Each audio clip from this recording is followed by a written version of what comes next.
大人是御前四品带刀侍卫，我只是个不入流的借业捕快。我之性命在你眼中如蝼蚁一般，但是木星大人却救下了我，如此见得，在木星大人心中是有公义的。哼，都是宁得罪君子，君子就越来越少；莫得罪小人，小人就越来越多。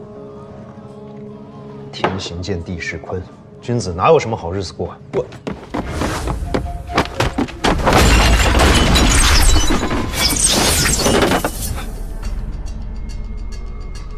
是荣天岭的，他们没那么大胆子，这也不是荣天岭的暗器。日本人，也不是东瀛的暗器。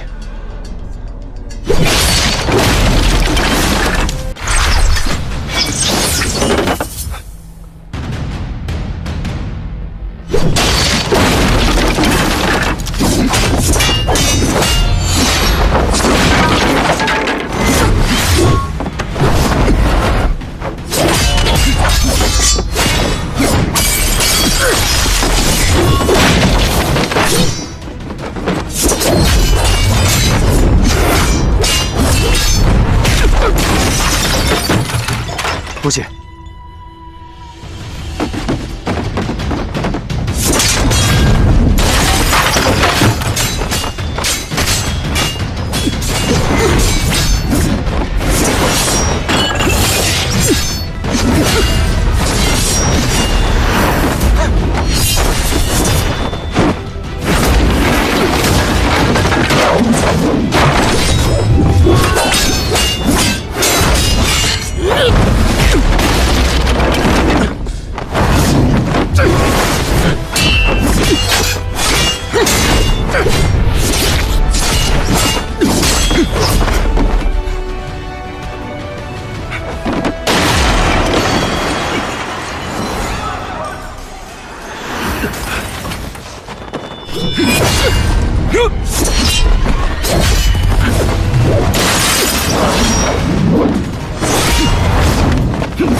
前辈，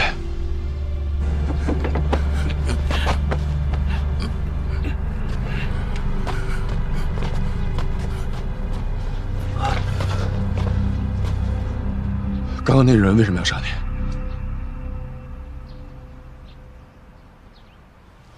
你的伤得赶紧处理一下了。大夫说你3个月不能动，现在才第2天。没事。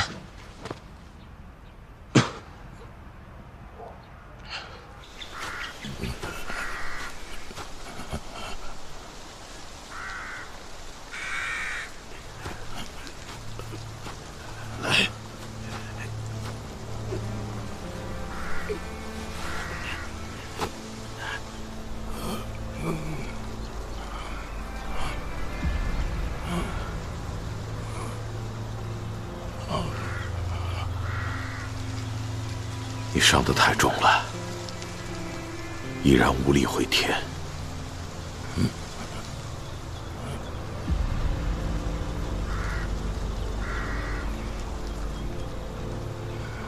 红莲相依，混如醉；百鸟无言，定自愁。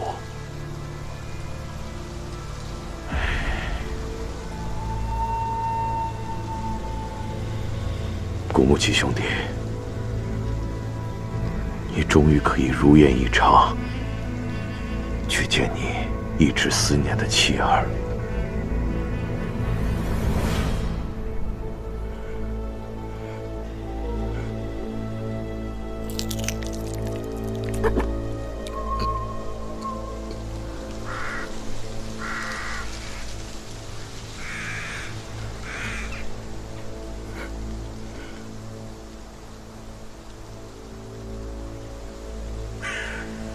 侬要是再黑洞，侬的手帮子啊是没办法保到牢了。困了床浪向不要黑动不动啊，不然的闲话啊，就是下头伊过来，也救不了侬了。年轻人早点困觉，吃好点啊，多吃点水果，苹果、香蕉、葡萄侪可以的，海鲜都不要吃啊，酱油也不要吃啊，蔬菜新鲜蔬菜。庸医。卓不凡和荣天岭一行昨夜已经离开了，他们是一路向西而行，我们派出了手下跟踪他们。啊，他们出了城，进了一片树林子，向西而行。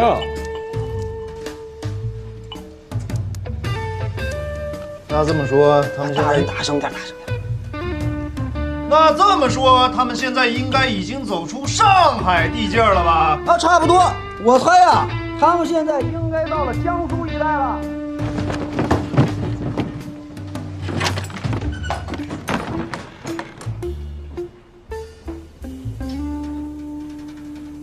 好了，已经走了。穆景兄啊，你说这王地保能找到卓不凡吗？这个小小捕快能从天津大沽县一直追到上海，6个凶犯被他砍了4个，连我都未必能做到。这种能耐能小视吗？确实令人惊奇呀。这查案追凶啊，虽有技法可循，但终究是有天赋者能为之。这个小地保有他的独到之处，让他先去试一试。我信他能找到卓不凡，追上荣天岭一行。那这样，我派人只跟踪王地保就行了。没错，让他追去吧，我们好好养精蓄锐。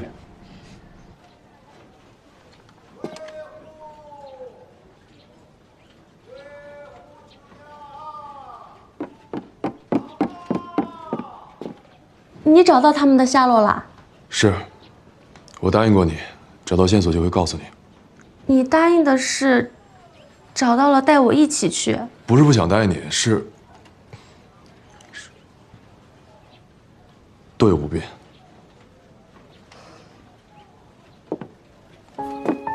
你又不方便了。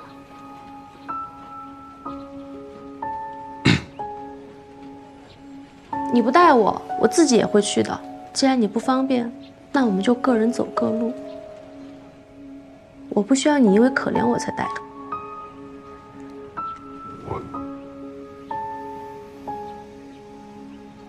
方便，方便。好，那我去收拾一下，你进来等我吧。我就在这儿等你。林姑娘，那咱们可说好了啊。我带着你去追凶，但路上我找到荣天岭一行的踪迹去抓人时，你必须得老实听我安排才行。好。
我已和王地保向西前往江苏追踪卓不凡。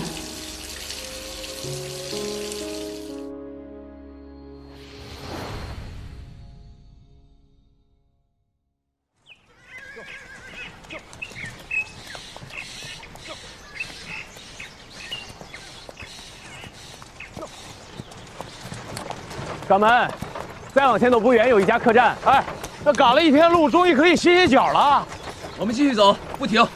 可前面还有好远的才能有落脚的地方啊！走，走走走走。累死算了。不凡，我养的虫儿闻到这周围有特殊的陌生气味，应该是附近有跟踪我们的人。停车！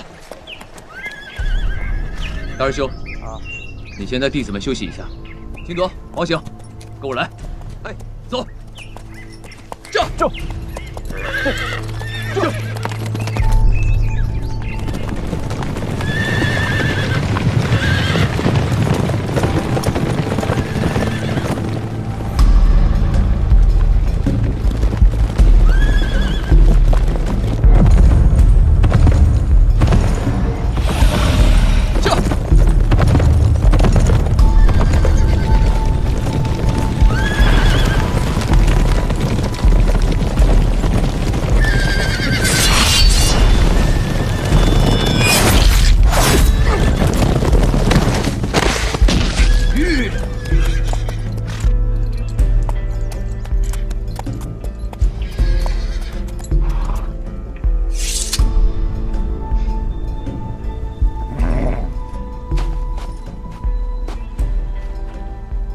太好了，咱们正缺马呢。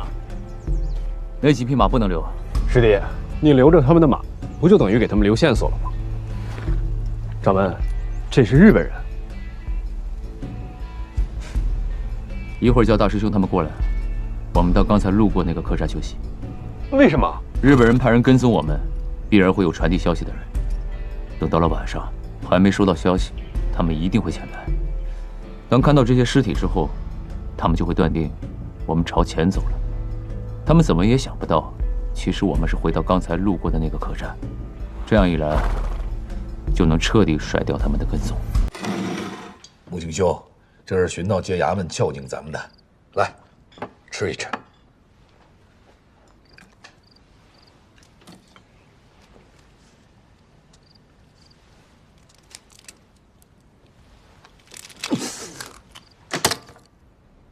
怎么了，穆青兄？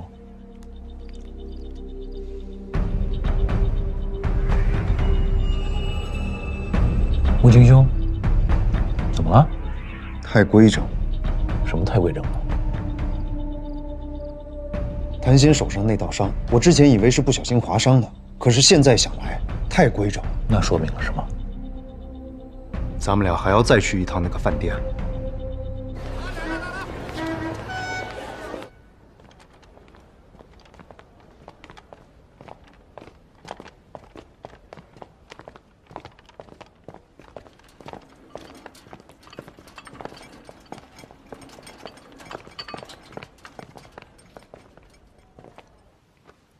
多大了？15。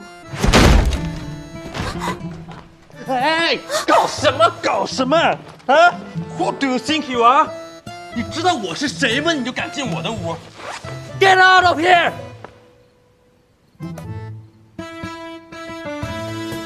是你？你？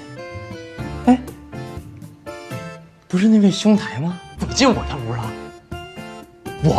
我呀，我是 Lucky 呀。兄台，大哥，大爷，那个千万抓紧了别放手啊！小心，小心！你为什么会在这儿？我也想知道我为什么会在这儿。你说我为什么会在这儿？我怎么就在这儿了呢？可我就在这儿了呀！兄台，大哥，大爷，有什么话你把我拉上去说好不好？啊！哎呀！我不就是找了个乐子吗？又不是不给钱，你至于吗？为什么会在这儿？大爷呀，我又不是本地人，不来饭店我还能睡大街上是怎么着？我是在海外做古玩和首饰生意的，我的商号在南洋。哎，你要看我的护照不？还有我来上海时候的船票，都在我那箱子里头，你自己看看去。你什么时候住进来的？昨天晚上啊。前天晚上你在哪儿？前些天我一直住在霞飞路的饭店里头。你为什么要换到这个饭店里来？今天上午我要去给法租界工董局官员的太太们去看货，这儿离工董局近，我就搬到这儿来了呀。我这一天都在外头忙活着，刚刚忙活完，我刚刚找了个妞回，大爷您就来了。那你为什么要住到这间屋子里来？大爷，我是来住饭店的，饭店给我哪间我就住哪间呗。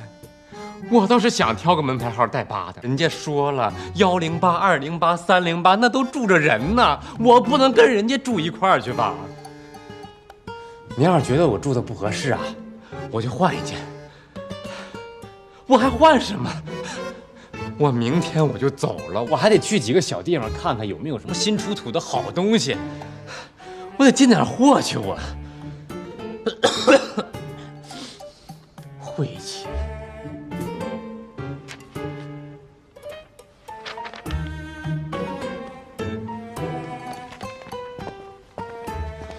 那女的确实是他带来的，没什么问题。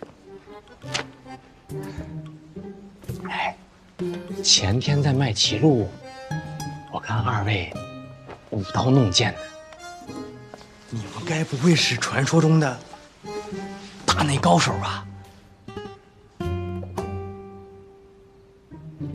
哎，宫里的人我也认识，每年我都要去京城1、2趟的，不少京官的大老婆、小老婆、小妾、相好的，都要光顾我的，就连王府里的格格都有不少是我的长期主顾。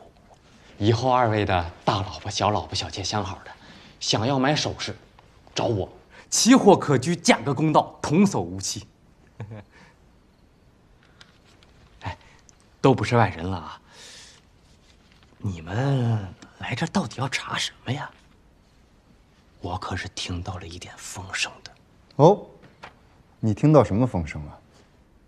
我听说呀，这家饭店前2天好像不太平，租界巡捕房派了不少人来，在外面溜溜守了1夜。就这也算风声啊？前夜里这家饭店出了一宗命案啊，死人了！哎呦，那个太晦气了，死哪儿了？就在你这间屋子里。什么？就在你刚刚摔的地方。完了，这还让我怎么做生意啊？这混账饭店把这糟心的房给我住，看我老实，看我好骗，居心叵测，丧尽天良，蛇蝎心肠，口蜜腹剑。不行，我得换个房间。不行，我得换个饭店，这还怎么住人呢？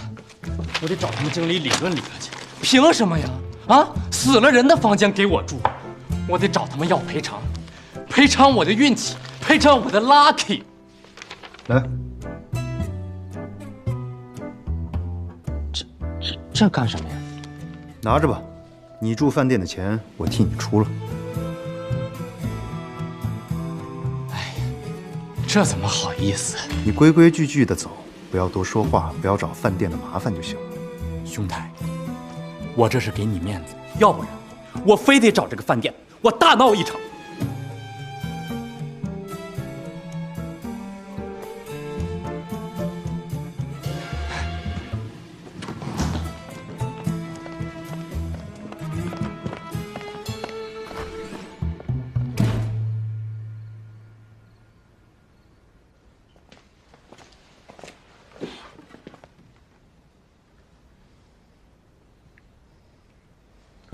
陆敬兄找什么呢？你还记不记得前天夜里我们检查谭仙尸体时，他的手指上有一道伤口？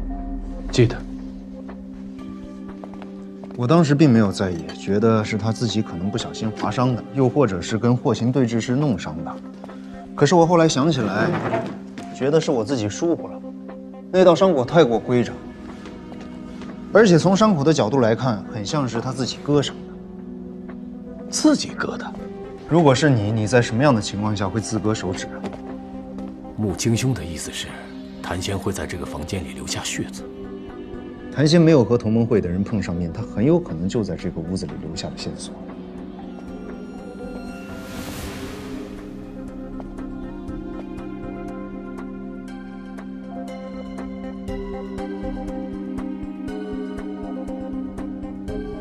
如果我是谭仙的话，我会这么做。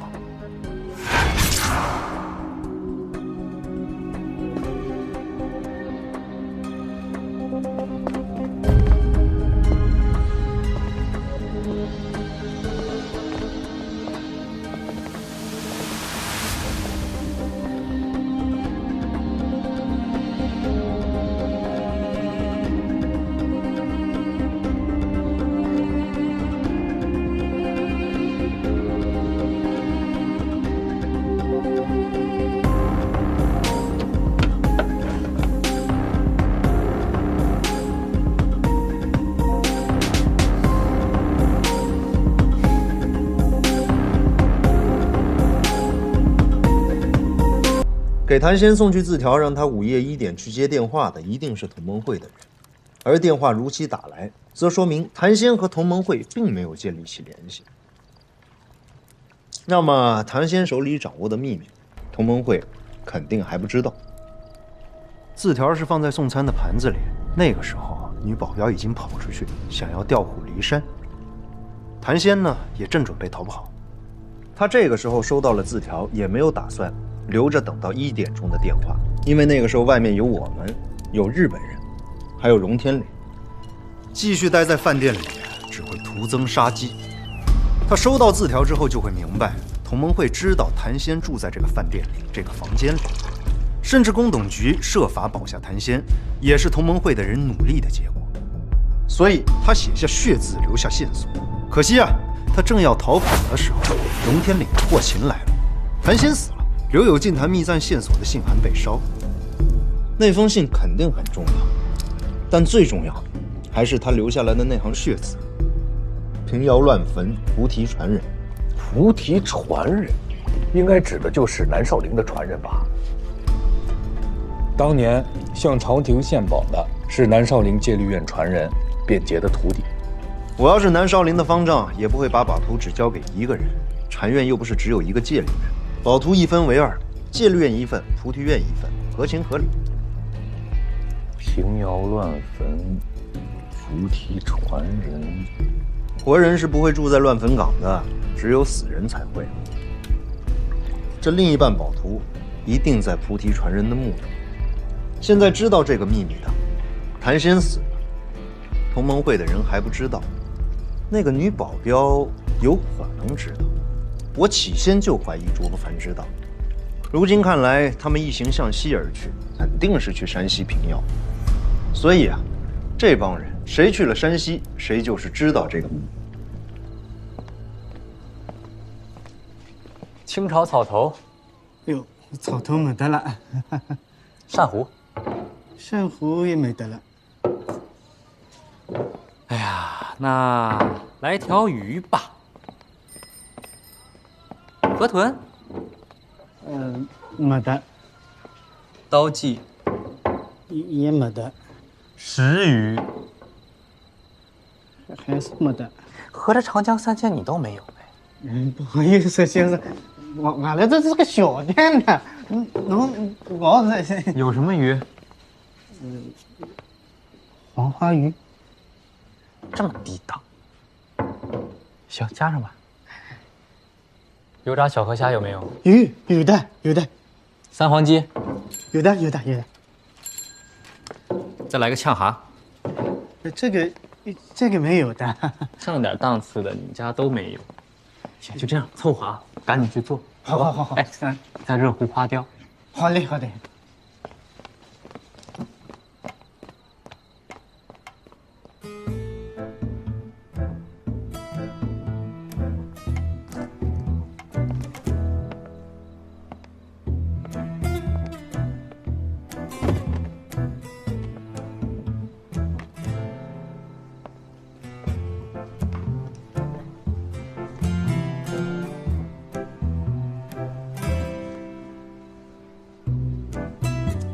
哎呦呵！哎，是我呀！我 ，Lucky 呀，运气好，福星高照。昨天晚上饭店我房间里，你这什么记性啊？我穿上衣服你就不认识了？俗话说，一回生二回熟。来，喝2盅。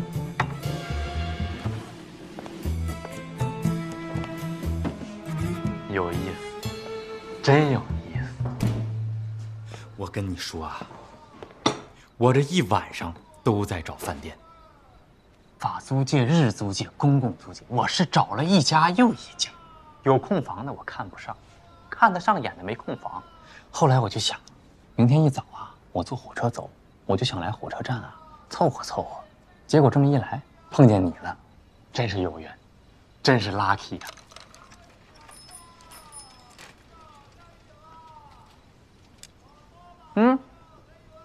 连黄花鱼这么上不了台面的菜都显得好吃了。来一口尝尝。本来这个季节要吃就吃长江三鲜，可这家店太小了，什么都没有。其实吧，我也不是多喜欢吃鱼，这不是明天去山西了，那边肯定没有上海这边会做鱼。你要去山西？汾州府。你要去汾州府？对呀。程昱把这份惊叹迷人的线索留在了自己的墓穴中，这就是程昱墓穴所在的地方。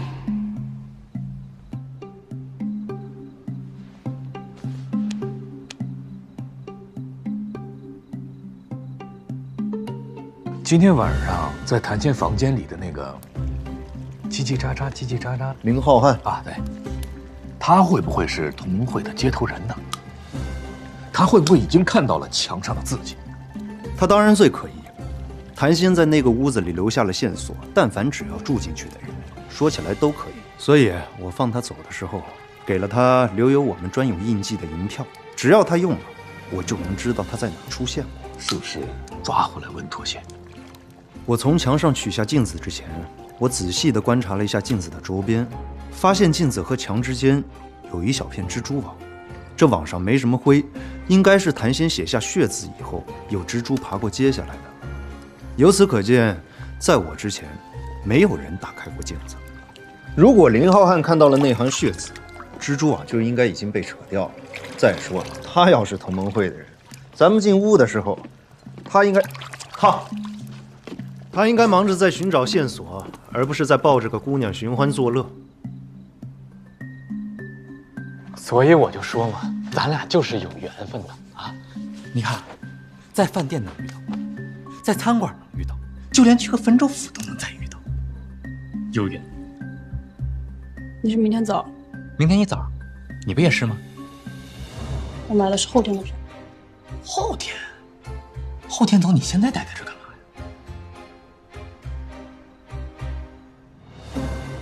呀 ？Lucky。哎，对。我跟你商量个事儿呗。那你说。我们2个换一下票，我有急事要赶快去汾州府。这个，我也有急事儿。你把你明天的票给我，我把后天的票给你。你在上海多待1天就是了。你的车票我可以出双倍的。3等席呀，那都是贩夫走卒、下里巴人待的车厢。你不愿意啊？你要是真着急吧，那还不如跟我走。我可是包了一间包房的。火车还有包房？当然了，还有沙发，还有餐桌，还有床呢。我就一个人，加上你，咱们2个一起上车，怎么样？我看这个林浩瀚，也就是个普通商人。要是同盟会的人都像林浩瀚这副德行，就算给他们10个秘藏，他们也变不了天。美女怎么称呼？柳林。你看看，你的名字，我的姓氏啊，咱俩真是太有缘了。哎，柳林姑娘，你去山西干嘛？我爹生日快到了，我想给他买件古玩做寿礼，所以想去平遥看看。巧，简直太巧！我跟你说啊，我吧就是做古玩生意的。我这次去山西呢，就是想去看一批刚刚出土的古董。你要是想买东西，一定告诉我帮你长长眼，保证你买到真东西、好东西、便宜的贵东西。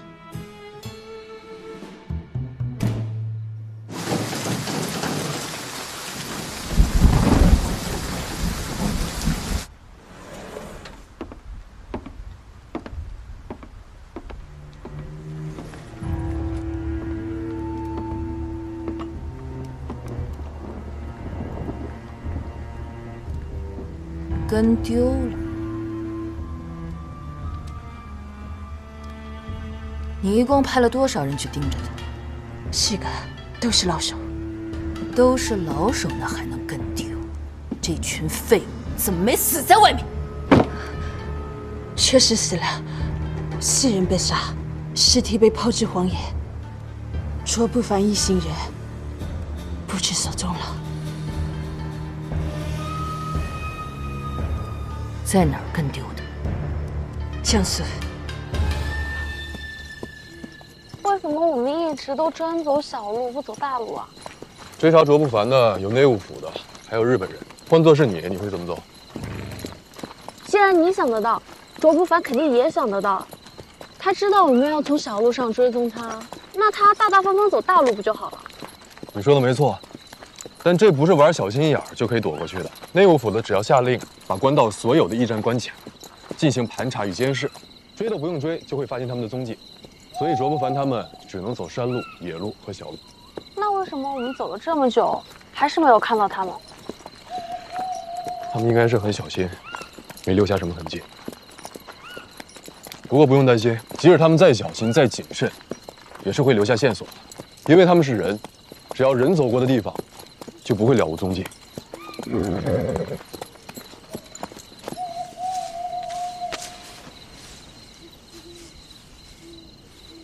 这是生火留下的。他们覆盖这些东西，就是防止人们发现。要不是你说，我根本看不到。你看，这个树枝的切口多么的锋利，一个寻常人怎么会放着大路不走，而挑这条小路？又怎么会带着如此锋利的兵刃？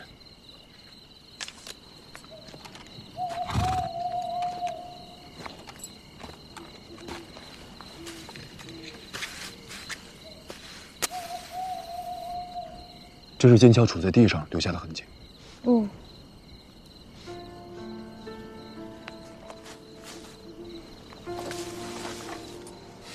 连马粪都覆盖住了，可见他们很是小心。我们只要也小心一些，一定会有所发现的。所以说，他们应该是把马拴在了那里，坐在地上休憩，围着火堆取暖，剑靠在身上，剑鞘杵在地上。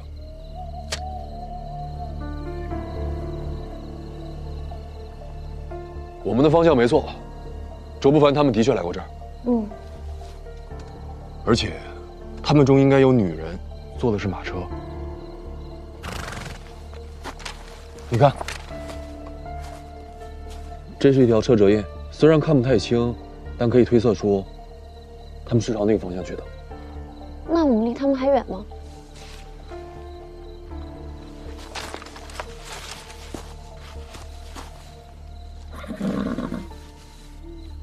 灰已经凉了。照这么说，他们离开这儿，起码得有大半天了。继续追。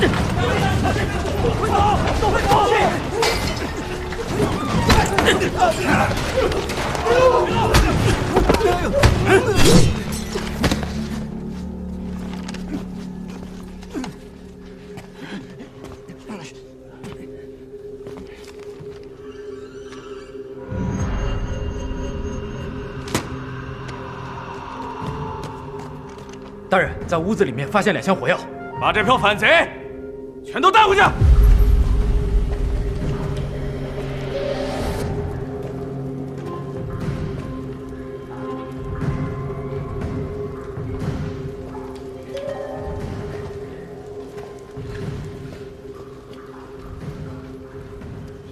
你是革命党？老子是革命党，老子就是要革你们这帮禽狗的命，推翻你们那万恶的清廷。你这条狗命还攥在我手心里呢，你要是不愿意死的话，呸！好几个都像你这样，怕死吗？怕死？怕死会参加革命吗？你现在一刀砍了老子眼睛都不眨一下，老子死就死了，死了，自然有其他同胞完成我未完成的事业。话听得好熟啊，自古以来好多人都这么说过啊。对，讲的没错，人不就是这样吗？是吧？生死悠悠，一气聚散而已。死真的是没那么可怕的，比死可怕的事儿多了。给他动动刑，让他们这帮子人看看什么叫比死还可怕，什么叫求生不能，求死不得。我就不信这些人个个都是硬骨头。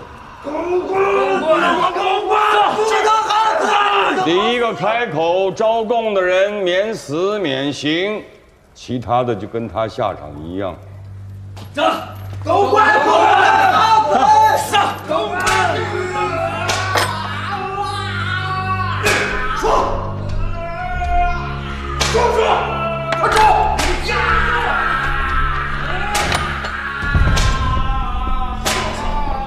嘴硬，说。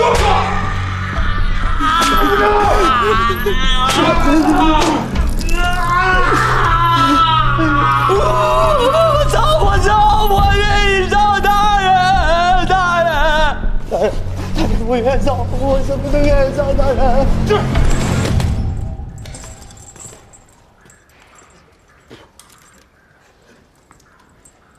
还要我问呢？自己说。大人，我们确实是要起事。龙镇李九，正是1000贯，就是他们事先散布的谣言，要的就是想扰乱大人的视听，让大人以为其实是在5月11的芒种那天。那么其实什么呢？其实动手的日子是在4月29夜里，共有9路义军发起进攻，分别从西城、南城、北城起事。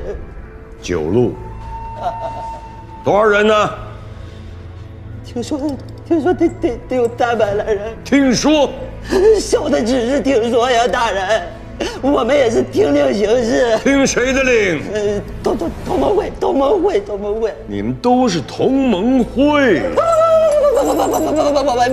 我们不是，我们只是给同盟会干活的。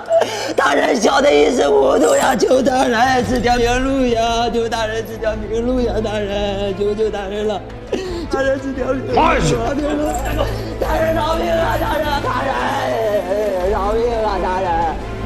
大人饶命啊！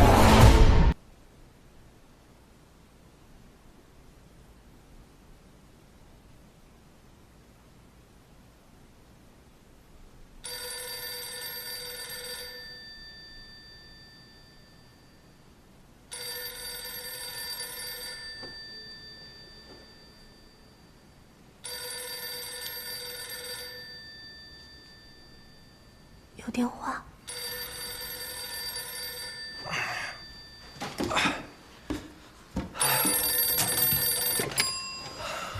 喂，父亲，正如父亲安排的，昨夜内务府已经将棉花胡同的那帮乱党给抓起来了，而且是村卿亲自审讯。做得干净吗？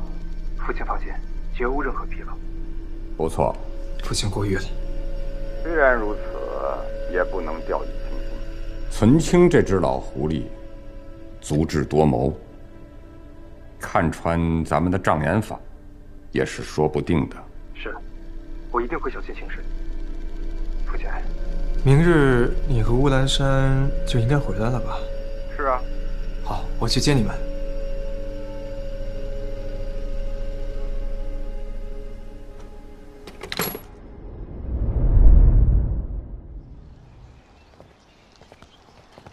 见过大人。免礼。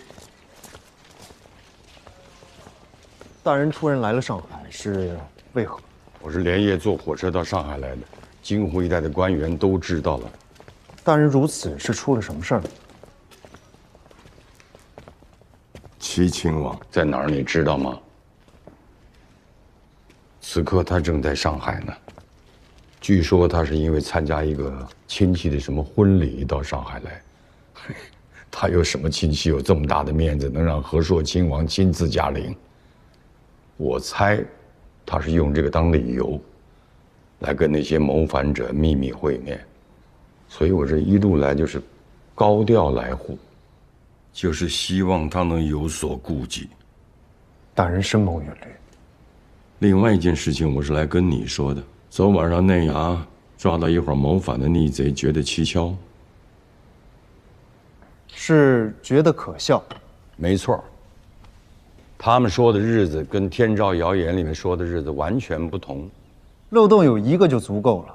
大人抓到的这个反贼，没有供出何为龙镇李九，也没有提到贡院一带的火药装置，光凭这一点就足以佐证。对，先前我们查到了贡院一带的火药装置，就是谋反起事之日释放信号的关键点，而真正的谋反者并不知道我们已经知道了这个秘密。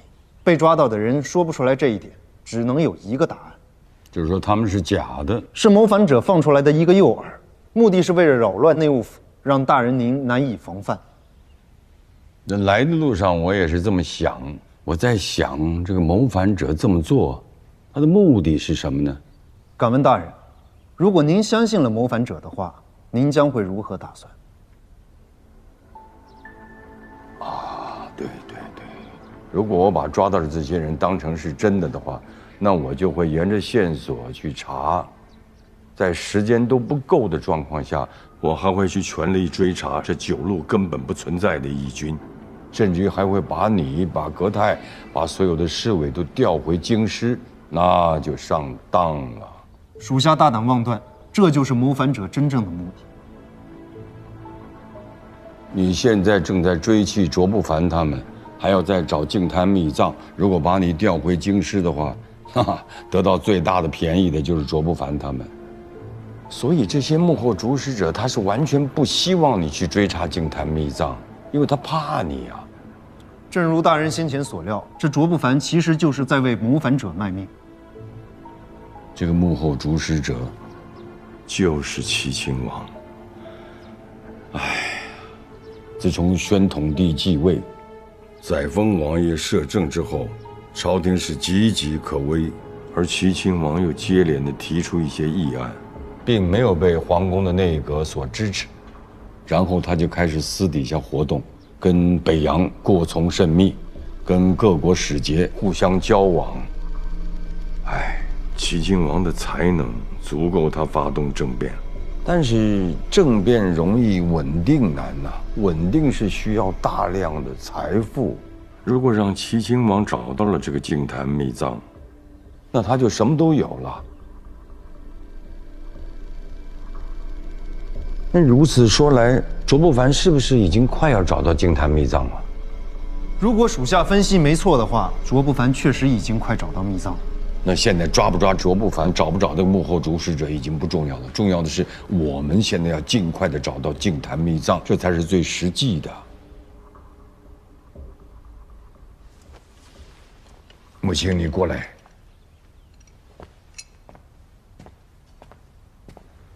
这是内务府的金令牌，过关的文牒，凭着他们可以调动朝廷在地方的任何力量。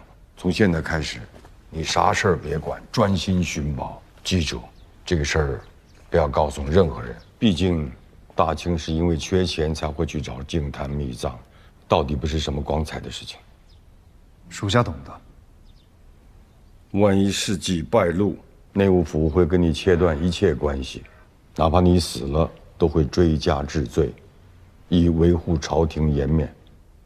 明白。好，接下来你打算做什么？属下正打算去山西。平遥乱坟，山西平遥。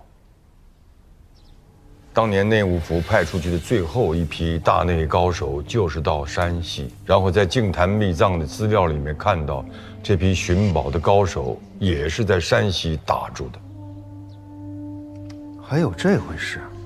大人，那记录上都有一些什么？可以依据的内容并不多呀。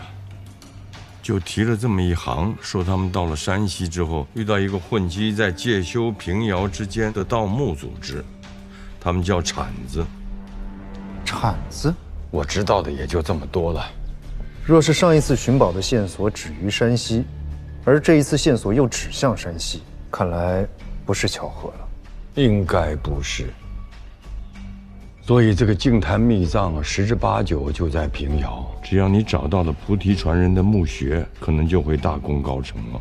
但是穆青，不管怎么样，你找不到，不能让别人找到，你要锲而不舍呀。撤！大伙赶紧吃，吃完连夜赶路。不烦，天都快黑了，咱就在这落脚得了呗。师兄，稳妥起见，咱们还是连夜赶路为好。这都赶了1天路了，我倒不用休息。可你看师娘，脸都煞白了，在这住1天又能怎样？你没事吧？没事。掌门说的对，在一个地方耽搁太久了，总归是有危险的。往前走，怕是要走到深更半夜才能找到客栈。我无所谓，听你们的，走呗。哎，喝一口。好，谢谢大师兄。我看你最近脸色不太好，是不是有点累？我没事。你是不是？是。那我们到前面那个客栈休息一下。你是不是想连夜赶路？这一路上我们留下的蛛丝马迹太多了，如果换做我来追的话，很快就能追上。就比如刚才那个客栈，只要打听一下我们并没有留宿，就会到下一个客栈找我们。那我们不要休息了，继续走。还是算了吧。如果他们想追上我们的话，最起码也要半天的路程，而且大家都累了。我也不想看你这么辛苦。我还有什么不能忍的呢？你可以不用这么忍，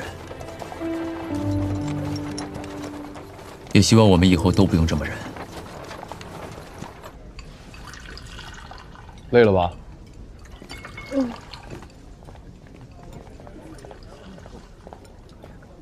哎，兄弟，啊，麻烦问一下啊，今天有没有来过穿着灵犀服饰、操着奇怪口音的人？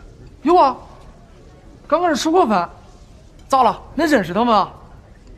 是，认识。他们什么时候到的？就是天没黑的时候，吃完就走了。他们没说在这儿住下吗？俺也以为他们会搁这儿住呢，哪知道吃完饭就走了。这往西还有其他客栈吗？往西2、3十里还有一家嘞，那是村里的客栈，可不比俺这儿。好嘞，谢谢啊。哎，您慢用。哎，我们离卓不凡很近了。是，很近。我猜他们今天晚上应该会在西边的那家客栈落脚。那我们赶紧赶过去，天亮之前就能追到他们了。嗯。你今天晚上就在这住下，好好睡一觉。你要把我扔下？不是扔下，是你跟着我实在是不方便，而且你跟着我，我总会束手束脚。李姑娘，你别说了，你就踏踏实实住下，等明天我们在这客栈会合。你一个人？我一个人是对付不了他们，但带着你一样没用。行了，就这么定了。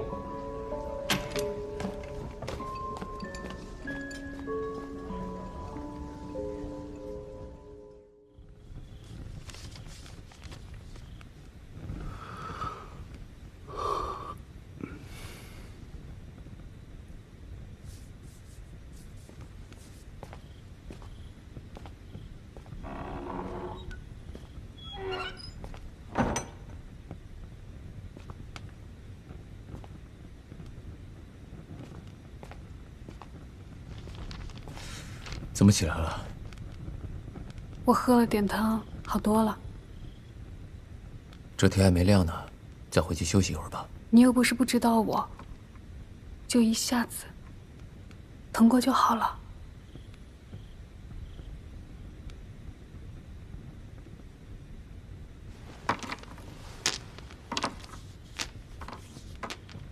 你要是心里不踏实的话，就让大家起来赶路吧，别因为我耽误了行程。那你真没事了？没事了。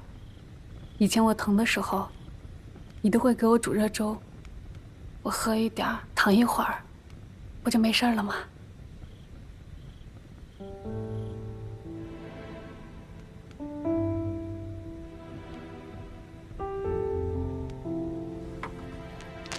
你要是真没事了，我叫师兄弟们起来，咱们抓紧时间赶路吧。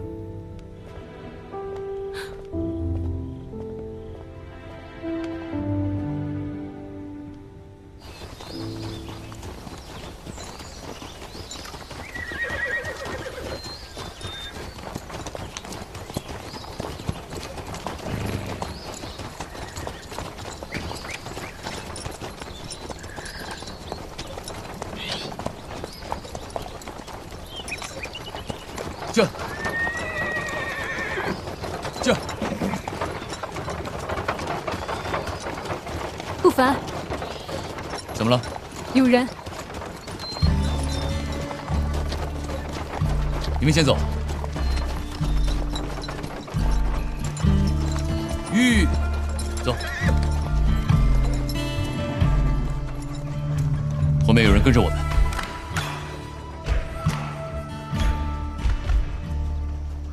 已经走这么远了，一天也没见有人跟着，怎么突然有人了呢？没弄错吧？师娘不会弄错的。走。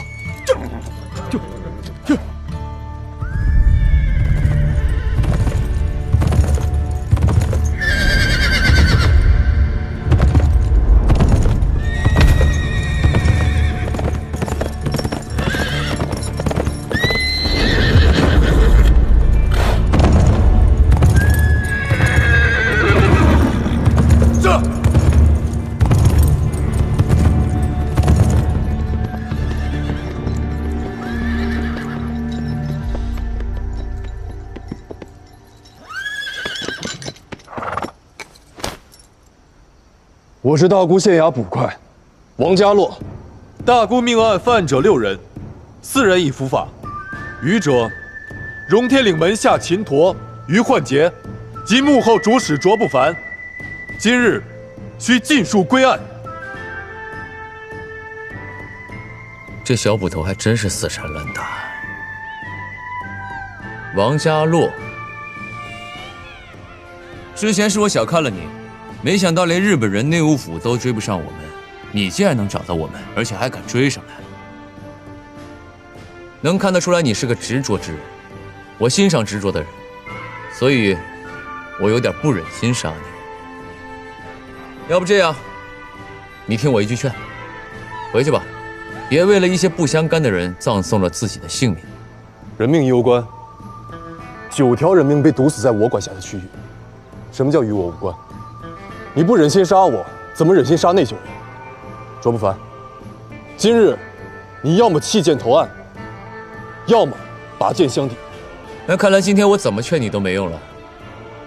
就算我放你走，你依然会来抓我，依然会来找我。王家洛，我可以告诉你，我要带我的门人去山西汾州府。如果今日你侥幸能够不死的话，我等着你继续抓我。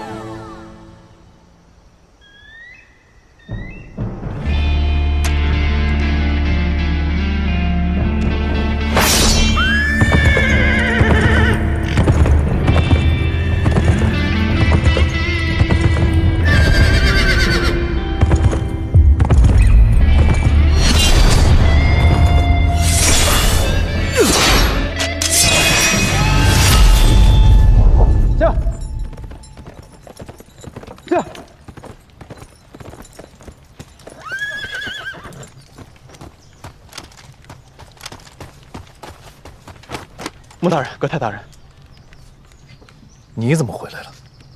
不是让你们跟着王地保吗？他是不是追上卓不凡了？是。看来他已经死在卓不凡的剑下了。正如莫大人所说，王地保今晨死在了卓不凡的剑下。他死在了何处啊？河南镇晋安阳。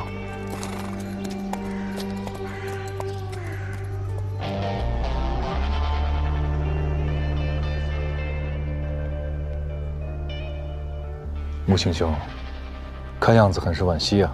他如此玩命追凶，肯定会死在卓不凡的手里。这个结果我早就已经预料到了。可惜啊，他这个人就是太轴了。明明知道自己是意外基石，还是非要把自己弄得拼了性命才肯罢手。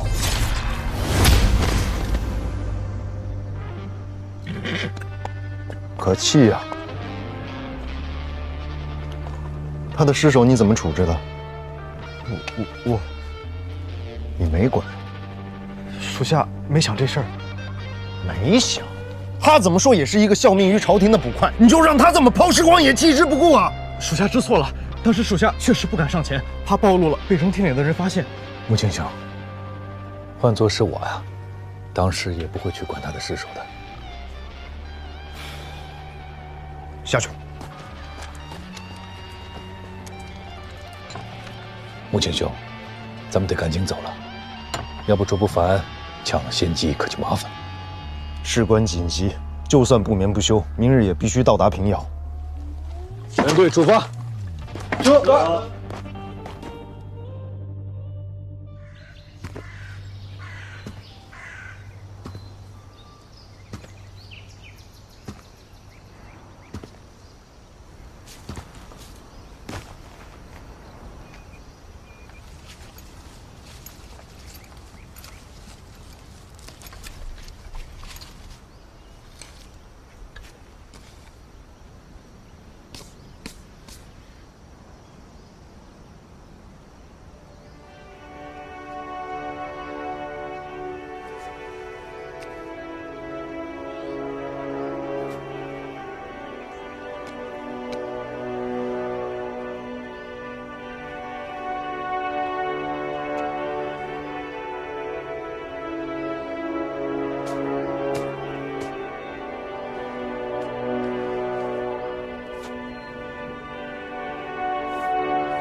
今晨时分，王地保在河南安阳附近村落追击到荣天里一行，贸然向其出手，被卓不凡剑穿其胸，死于荒野间。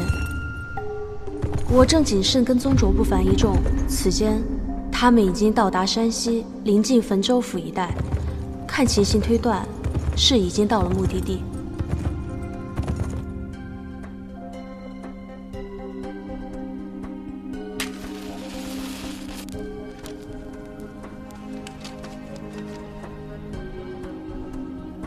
我们去山西汾州府，可咱们派出去跟踪周不凡的武士，不是都已经……不错，我们派去跟踪荣天岭的武士都已经被杀掉了。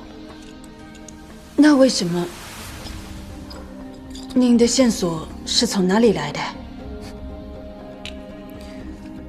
您还安排了别人跟踪？此时此刻跟在卓不凡身后的，是我麾下最优秀的人。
天津大沽县衙小小地包，为何会出现在河南？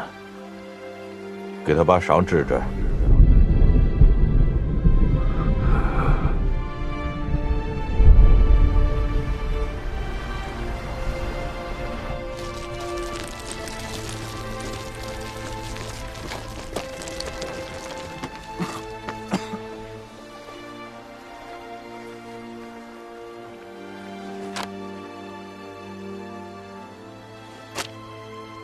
如何看待三师说呀？如今正是巨乱世，虽是如此，但只需拨乱反正，重振朝纲，自然可治升平氏。那靠谁能去升平氏啊？当然得靠朝廷了。何以见得当今了朝廷就有升平氏的本事？朝廷有没有这个本事，我说了不算。但不管朝廷有没有这个本事，我都孝当竭力，忠则尽命。没想到你一个小小的捕快，竟怀揣士大夫气节。只可惜你没能早生6、7年，不然你去科考从事，说不定会有一番作为。我本是要科考从事的。只不过，生未逢时啊！你这个年岁，怕是刚刚成年的时候，科举就已经废了。不知道往后还会不会再有科举了？就算再有科举之制，你也没机会了。你难道不清楚？捕快本属谏业吗？是啊，在废除科考之前。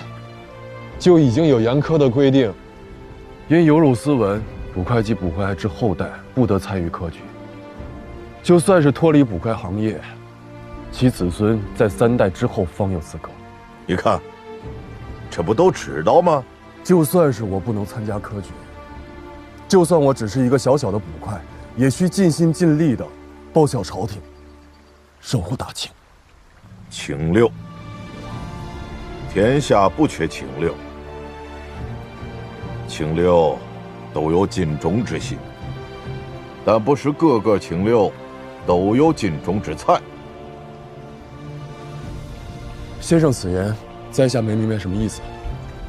小捕快，你可知道天下为臣分为3种，其一是儒臣，如臣可消弭泄力之气，可化兵革为羽帛，为天地立心，为生民立命，为往圣继绝学，为万世开太平。如臣在太平盛世年间有所为，到了乱世，就只剩士大夫之气节，就成了百无一用的书生了。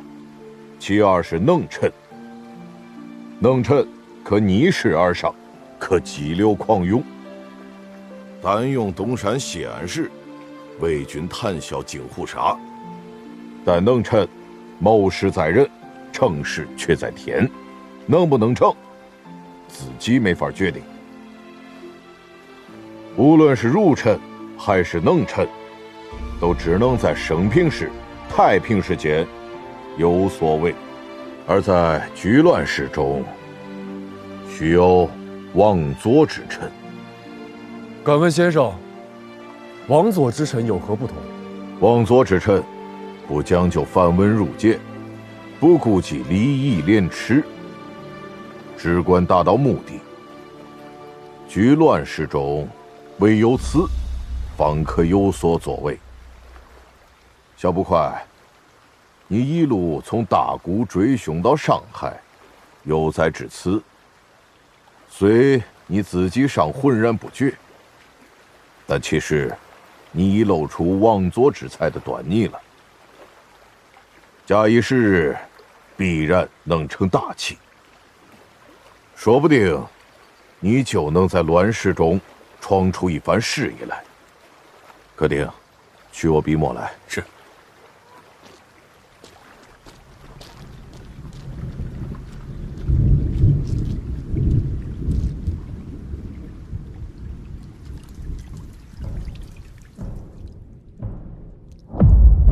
小捕快，既然你还要去山西追凶，拿着这封信，到了山西去找北洋军43谢，有个叫龙池的，你把信给他看，凭此汉，你可当上谢军校，可带兵。有了兵，有了枪，你才能打得过荣天岭，才能抓得到卓不凡呐。